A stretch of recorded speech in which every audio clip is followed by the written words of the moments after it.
प्राण, अपान तथा समान स्वरूप औषधियों से युक्त पृथ्वी का सेचन करते हैं और शोभन वर्ण वाले जीवों में प्रविष्ट असंख्य जल शुद्धता देते हुए प्राप्त होते हैं। ताप देने पर ये जल शब्द करते हैं तथा बूंदों को उड़ाते हुए युद्धसा करते हैं। हे जलों, जिस प्रकार पति को देखकर पत्नी उससे मिल जाती है, उसी प्रकार तुम ऋतु में होने वाले यज्ञ के निमित्त चावलों में मिल जाओ। हे औदन की अधिष्ठात्री देवी, मूसल की जड़ से व्यथित होते हुए इन चावलों को उठाओ, ये जल से मिले। हे यजमान, तू जल को पात्रों द्वारा नाप रहा है, इधर ये चावल भी नप गए हैं, इन्हें जल में डालने की अनुज्ञा प्रदान कर।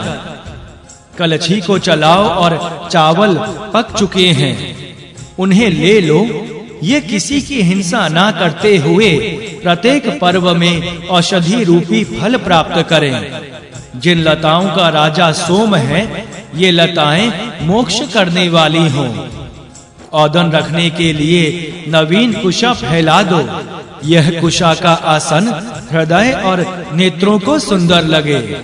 देवता उस पर अपनी पत्नियों सहित विराजमान होते हुए इस औदन का सेवन करें। हे वनस्पति, कुशा बिछा दी है, तुम उस पर बैठो। देवताओं ने तुम्हें अग्नि सोम के समान समझा है। स्वधीति ने उसे त्वष्टा के समान शोभन रूप दिया है। वह अब पात्रों में दिखाई देता है। इस निधि का रक्षक यजमान इस पके हुए औदन के भक्षण का फल स्वर्ग में 60 वर्ष पश्चात प्राप्त करे। हे यश के अभिमानी देव, तुम इस यजमान को स्वर्ग प्राप्त कराते हुए इसके पितरों, पुत्र आदि को भी इसके समीप रखो। हे औदन, तू धारण करने वाला है, इसलिए भूमि के स्थान में प्रतिष्ठित हो। तू अच्युत है, देवता तुझे च्युत ना करें। जीवित पुत्रों वाले पति पत्नी तुझे धान के द्वारा पुष्ट करें। हे औदन, तू सभी लोगों पर विजय प्राप्त करता हुआ आ। तू हमारी सभी इच्छाओं को पूरी तरह तृप्त कर। कलछी को घुमाते हुए पति पत्नी औदन को निकालकर पात्र में स्थित करें। तुम इसे परोस कर फैलाओ तथा इसमें घी डालो। हे देवगण, दूध पीने वाले को देखकर दुधारू गायें दूध पीने वाले बछड़े को देखकर शब्द करती हुई जिस प्रकार उसकी ओर दौड़ती हैं, उसी प्रकार इस तैयार औदन की ओर तुम शब्द करो। हे यजमान, औदन परोस कर तुमने इस लोक को वश में कर लिया है। उसके प्रभाव से स्वर्ग के यही औदन तुझे अधिक बढ़े हुए प्राप्त हों। हे पति और पत्नी, यह सुंदर महिमा वाला और गमनशील औदन तुम्हें स्वर्ग को प्राप्त कराए। देवता इस यजमान को देवों के समीप पहुंचा दें। हे जाया, तू इस औदन को पकाती है। यदि तू अपने पति से पहले चली जाए तो तुम दोनों स्वर्ग में मिल जाना। तुम दोनों एक लोक में रहो तथा यह औदन भी वहां तुम्हारे पास रहे। हे यजमान, तुम अपनी पत्नी और सब पुत्रों को इस पात्र के पास बुलाओ। वे बालक अपनी नाभि केंद्र को जानते हुए यहाँ आए। वसु युक्त औदन की मधु के द्वारा मोटी बनाई हुई धाराएं घी से मिली हुई हैं। स्वर्ग अमृत की थाली के समान है। स्वर्ग इनको रोकता है। वसु की धाराएं निधि की रक्षक हैं। मनुष्य 60 वर्ष की अवस्था में इनकी इच्छा करे। यजमान को इस निधि की कामना करनी चाहिए। हमारे द्वारा दिया हुआ भात धरोहर के रूप में है। यह औदन स्वर्गगामी होता हुआ अपने तीनों कांडों सहित स्वर्ग में पहुँचे। जो राक्षस मेरे कर्म फल में बाधा पहुंचाते हैं, ये अग्नि देव उन्हें बाधित करें अर्थात रोके। क्रवयाद और पिशाच हमारा शोषण ना करें। इस राक्षस को यहाँ आने से रोकते हुए हम भगाते हैं। आंगिरस और सूर्य इस राक्षस को वश में करें। मैं यह घृत युक्त मधु आंगिरसों तथा आदित्यों के हेतु निवेदित करता हूँ। ब्राह्मण के पवित्र हाथ फल के रूप में इस औदन को स्वर्ग में पहुँचाएं। प्रजापति ने जिस दिखाई देते हुए कांड के द्वारा फल प्राप्त किया था, उस उत्तम कांड को मैंने भी प्राप्त कर लिया है। इसे घृत से सींचो। यह घृत युक्त भाग हम अंगीरा गोत्र वाले ऋषियों का है।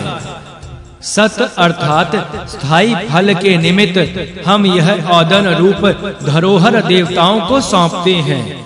परस्पर कर्म के आदान प्रदान रूप धूत में तथा समिति में भी यह हमसे अलग ना हो।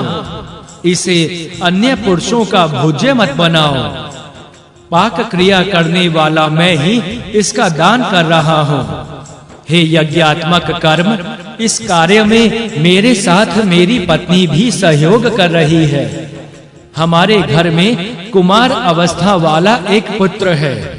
हम इस उत्तम कर्म रूप यज्ञान के पाक तथा दान आदि कर्मों को उसके कल्याण के हेतु करते हैं।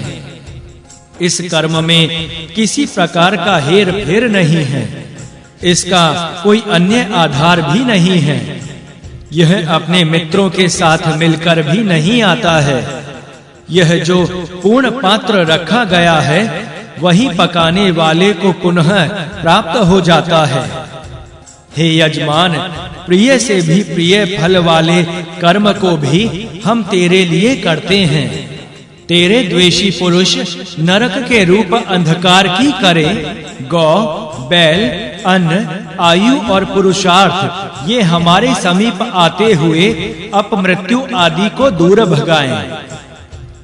औषधियों का भक्षण करने वाले अग्नि तथा जलों के सेवन करता अग्नि एक दूसरे को जानते हैं।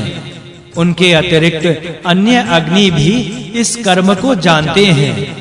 देवताओं के तप, सुवर्ण तथा चमचमाते हुए अन्य पदार्थ पाक कर्म करने वालों को प्राप्त होते हैं। ये पशु चर्म से आच्छादित दिखाई पड़ते हैं। इनकी त्वचा पहले पुरुष में थी। हे पति और पत्नी, तुम अपने को क्षमा तेज से संपन्न करो तथा इस भात के मुख को ढक दो। धूत कर्म में अथवा युद्ध में धन प्राप्ति की अभिलाषा से तुमने जो मिथ्या भाषण किया है, समस्त तंतुओं से बने इस वस्त्र से ढकते हुए अग्नि में उस दोष को प्रविष्ट कर दो। हे औदन, तू फल की वर्षा करने वाला हो। तू देवताओं के पास जाकर अपनी त्वचा को धुएं के समान उछालना। तू घृत पृष्ठ होता हुआ अनेक प्रकार से पूजित होकर तथा समान उत्पत्ति वाला बनकर इस पुरुष को स्वर्ग में प्राप्त हो। यह औदन स्वर्ग में अपने आप को उसी प्रकार अनेक आकार वाला बना लेने में समर्थ है, जिस प्रकार आत्मा ज्ञानी को अनेक प्रकार का बना देती है तथा कालिमा को शुद्ध करता जाता है। उसी प्रकार मैं तेरे रूप को अग्नि में होम करता हूँ। हम तुझे पूर्व दिशा, अग्नि, काले सर्प और आदित्य को दान करते हैं। तू हमारे यहाँ से जाने तक इस पुरुष की रक्षा कर। इसे वृद्धा अवस्था तक हमको माननीय रूप में प्राप्त कराओ। हमारी वृद्धा अवस्था ही इसे मृत्यु प्रदान करे। हम इस पके हुए औदन सहित स्वर्गवासी होते हुए आनंद को प्राप्त करें। हम तुझे दक्षिण दिशा, इंद्र, तिरशची, सर्प और यम को प्रदान करते हैं। तू हमारे यहाँ से जाने तक इसकी रक्षा कर। इसे वृद्धा अवस्था तक हम भाग्य रूप में प्राप्त करें। हमारी वृद्धा अवस्था इसे मृत्यु प्रदान करे। हम तुझे पश्चिम दिशा, वरुण, प्रदाकु सर्प तथा वरुणधारी अन्न को प्रदान करते हैं। तू हमारे यहाँ से प्रस्थान करने तक इसकी रक्षा कर। इसे वृद्धा अवस्था तक भाग्य रूप में हमें प्राप्त करा।